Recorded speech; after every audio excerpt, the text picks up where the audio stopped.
Kick it to the left. Kick it to the right. What's that, ref? You're talking shite. Harry Kane's the man with the name. Don't hate the player, don't hate the game. Just hate the other nations and what they stand for. Nothing worse than a snowball draw.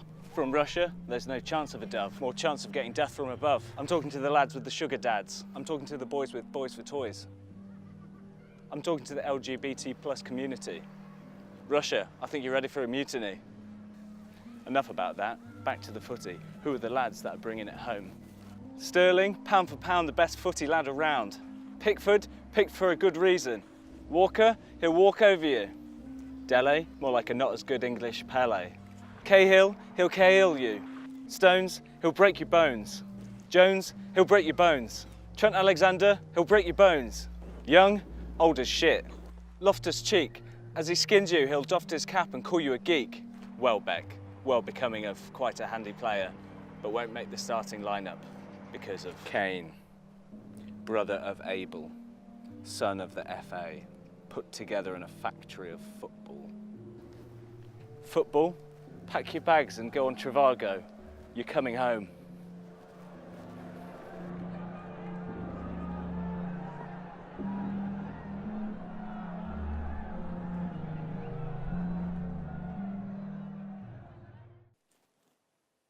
Hey guys, I hope this finds you well, and I hope you enjoyed that poem about football. This time the poem had no subtext to it. It was about football, and football is as football does. You know, it is mainly physical behaviour. So I just really wanted to make the poem reflect that in the poem. There are no metaphors in football. The reason why I wanted to do the poem about football is I see poets inside of many of these footballers that are playing in the World Cup at the moment.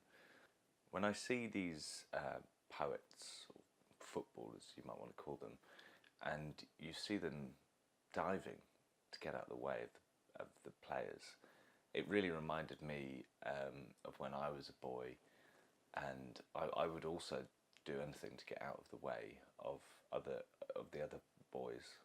As a poet, I avoid confrontation. I don't want to get anyone's backs up.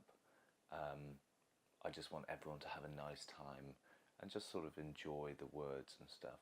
Very much like a footballer, they just want everyone to have a good time. They don't really care who wins or loses.